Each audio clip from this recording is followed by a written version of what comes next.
So I am Shannon, and I am a woman in long-term recovery. And what that means to me is that I have not used drugs or alcohol in a little over 7 years. I just celebrated.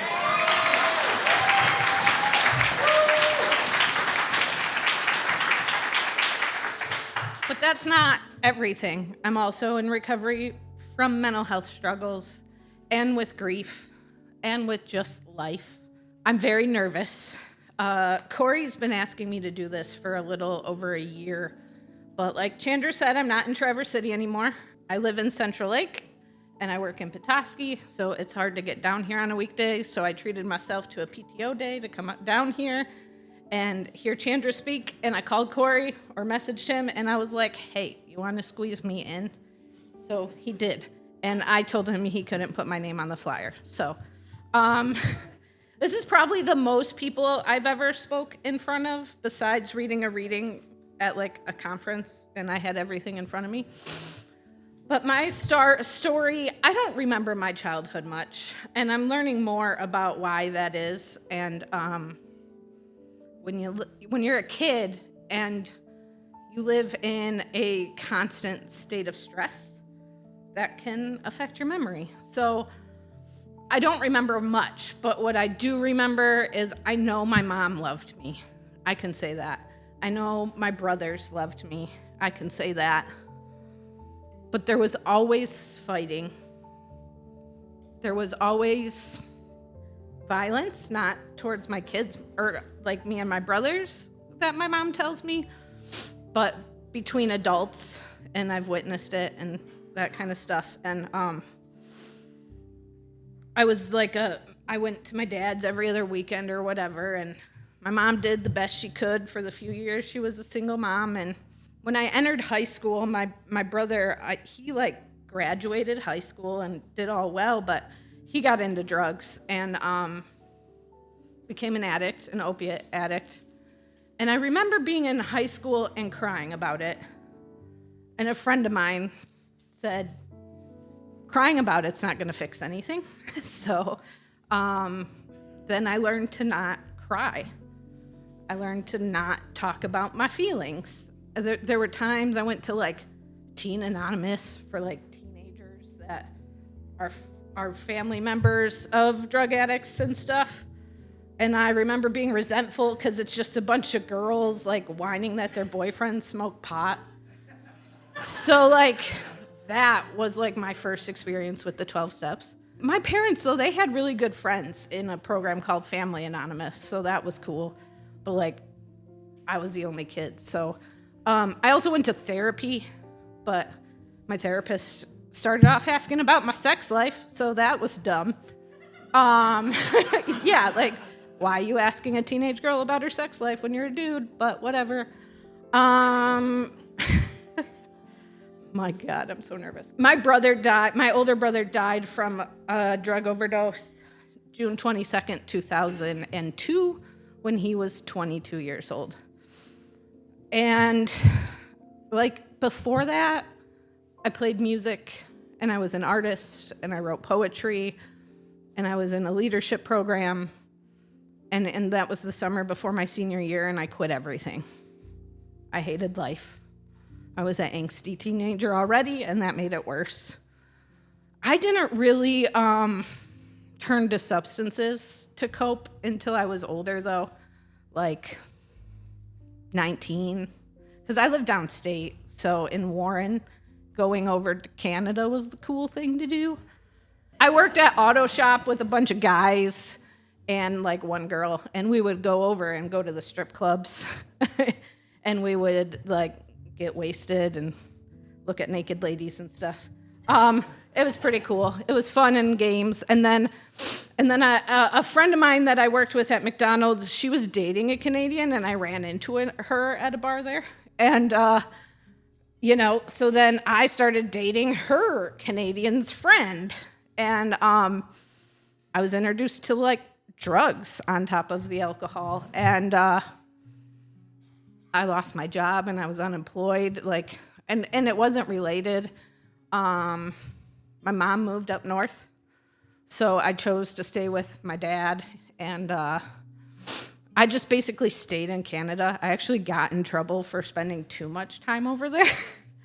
And we lived in downtown Windsor, and we would pick up drugs and sell them and drink and just live the life. It was a problem. And I was on and off with this boyfriend, and he was abusive, and he cheated all the time. So I just drank more and did more drugs and ignored everything. And then I was fed up, and I missed my mom, and I missed my alive brother, because, I have a dead brother and an alive brother. And that's how we refer to them, because we have to laugh. And Megan knows, because she's part of my family.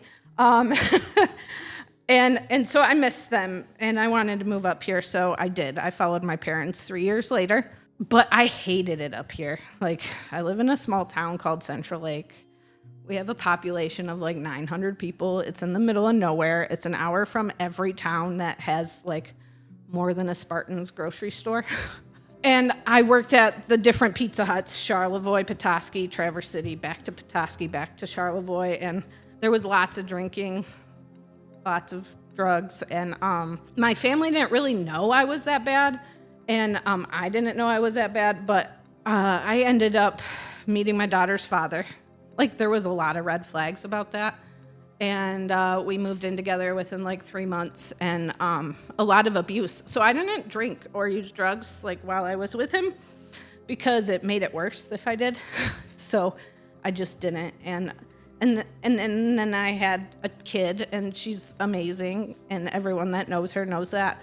I just couldn't. That was very abusive. It was bad. I've never really talked all the way about it. To many people, but I chose to leave. That was hard. I had to leave my own house. I had bought a house, and I had to leave because he had nowhere to go. So I moved back in with my parents, and then it was the drinking started again. Every other weekend when she was gone, I was just always drunk.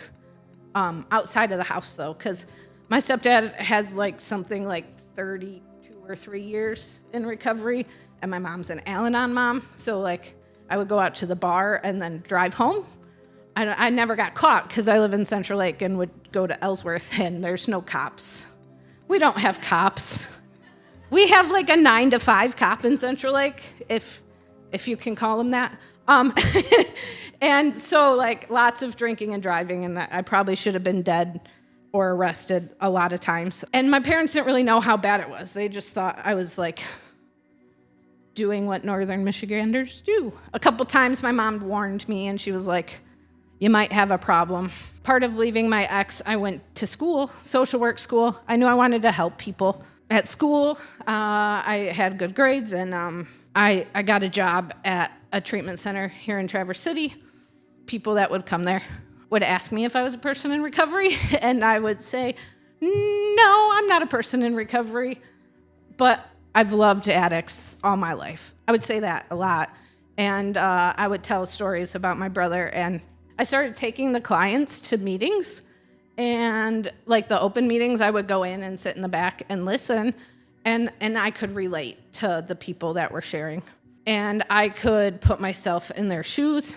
A lot of not yets that Chandra mentioned. Even though I didn't go to jail, and I didn't total cars, and I didn't lose my kid, and I still had the respect of my family, I was miserable. I was working at a treatment center during the week, but then working at a bar and getting wasted on the weekends. And then I started going to meetings outside of work, right? And there's people here and some that already left that loved me from the beginning, even before I knew I was an addict or an alcoholic, Chandra and Jeff and Maddie and Mike Hall. Memorial Day of 2018, took a van to the NA thing for Memorial Day, the party on the beach and the fire and stuff. And I was cold because when I left Central Lake, it was nice and warm. And so Mike Hall gave me his coat. And I share that because he didn't care what I thought about myself. He just loved me from the beginning.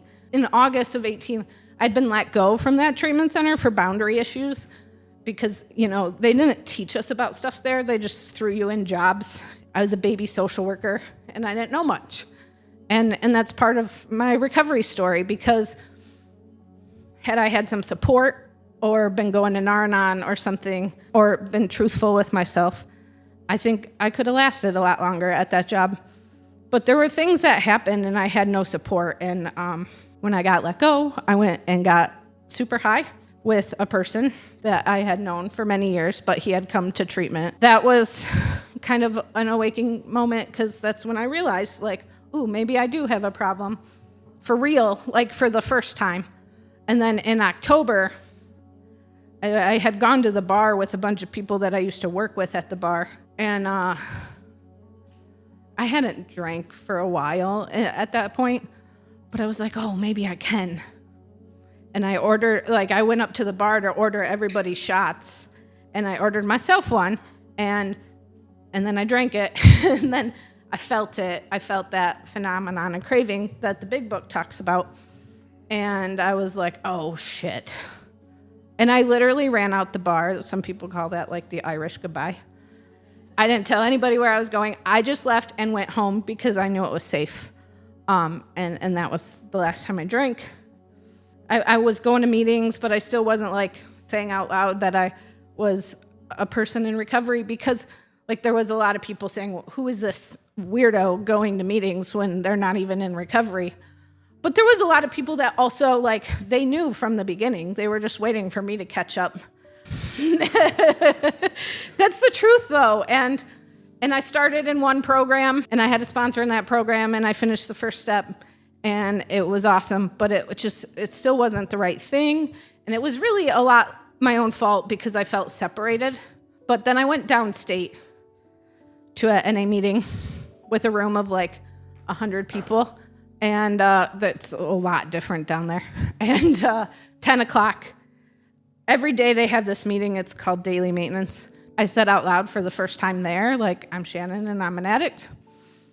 And it was awesome because nobody there knew me. They just loved me because I was an addict, and they didn't care. And they invited me to the potluck picnic thingy they had. And I came back, and it was Merkna. And I said it in front of everybody here in Traverse City, but it was at Shanny Creek. I had an Nar-Anon table there, and I read a reading, and I said, I'm Shannon, and I'm an addict, and I read the reading in front of everyone, and it was kind of like a big FU to those that were trying to shun me. And then I got my 9-month tag the next day. It was really cool. I still floated around and battled with that identity for a while until I went to the women's retreat. I met Megan, and I still have the little book where she wrote a message, because we had to have someone we didn't know write a message in our book, and that was awesome. But I still wasn't working a program yet. I was still trying to figure out where I fit in. A friend got out of treatment, and he had a big book, and we were reading it, and I was like, I need to call a woman. So I called Megan, and she was my first sponsor and took me through all the steps. And I did an inventory, and that was fun. I was really thorough. When I did this inventory, Chandra really hadn't ever heard of AA inventory, so I shared it with her too, which was really awesome to share that with her so she could see what the other program was like. And from that point on, I identified as a person in recovery, and I love the 12 steps, and AA is my home. And then I have stepped away from the 12 steps because I fully believe in multiple pathways. It's not for, every program isn't for everyone. And out in Central Lake, we have some AA meetings, but my stepdad went to those. So, and they're very old school. And if you talk about drugs or mental health and stuff, my friend Andrea and we had already been doing Nar-Anon, but COVID kind of killed that. And now we started All Recovery. Yeah, All Recovery's cool.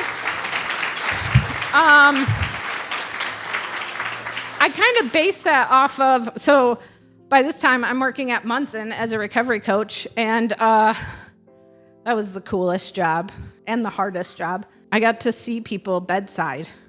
Either they're in the bed or they're next to their family member in the bed. It was really hard at one point. Andrea was in the hospital, and I got to go bedside and be her recovery coach too, which was weird to do that for a friend. But anyway, Paul had done an all recovery meeting for Munson, and I was like, I need to do this in Central Lake or somewhere in Antrim County. So I kind of took his meeting format and Voices of Recovery's format and made our own. Started that like 2 years ago, and it's still going. And I get so many different kinds of people come to that, because at All Recovery, we welcome everyone. You could come for substances or your mental health or your trauma or your relationship ending, or just because you need someone to listen or because you want to listen. I think that's special because it gives someone a place that if they don't know what they want for their recovery, we can welcome them and just show up and be there. And a little bit at a time, people quit different substances. We're there for you to quit one at a time. We're there for you to complain about your parents, to remind them that you taught your family. You taught them what to expect from you. And then we welcome family members of people in recovery or people using substances. And that's super important to me. I say that I'm grateful that I'm a person in recovery because I feel like all those normal people out there, they don't get to do the 12 steps and learn some accountability and identify their shortcomings. Most of the programs out there teach you that. So if you're a person in recovery, you get to learn these things. You get to. You don't have to. You get to go to treatment. You get to do the 12 steps. You get to go to Smart Recovery. You get to go to Dharma. They all teach you these things, how to say, I'm the problem. I don't want to be the problem anymore. And what can I do to not be the problem anymore? Like, that's what it comes down to. I get to work on starting my own nonprofit. And I always joke that 217 and CRA are my big brothers and sisters because they are supporting me in this process emotionally and reading my documents and stuff. I wouldn't have been able to do all that. Really, like, if I think back about it, I used to be so angry about my brother dying. And I used to, like, wonder why I wasn't good enough and for him to stop using. I was angry at God. I hated God.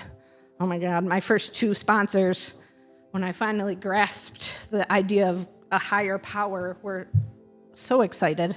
I wasn't fighting anymore, but I would still use like my defects all the time.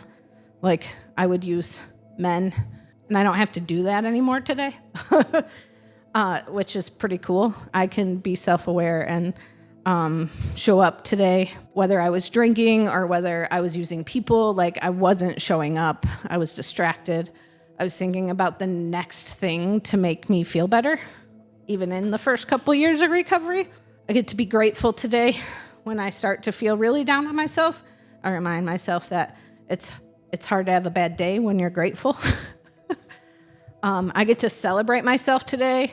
And so the last 2 anniversaries, I brought donuts to work to celebrate my anniversary because, somebody taught me that. Like, just bring your own cupcakes and thank everyone for being there and helping you and supporting you. And so I get to be a person in recovery and work in recovery. And I have a job today where, if I cry at work, it's okay. This water bottle says, employees must stop crying before returning to work. At this job, I've had a couple really traumatic things happen, and I can go to work and cry about it, and my supervisors will just sit there and be present with me. My friend Jared, he overdosed and passed away, and I cried about that too, and that's okay. It's because I care. I just want everyone to be alive. And I want to give them as many resources as possible and make sure they know where to go for help. So, yeah, I got it. That's it. That's all I got. I'm done.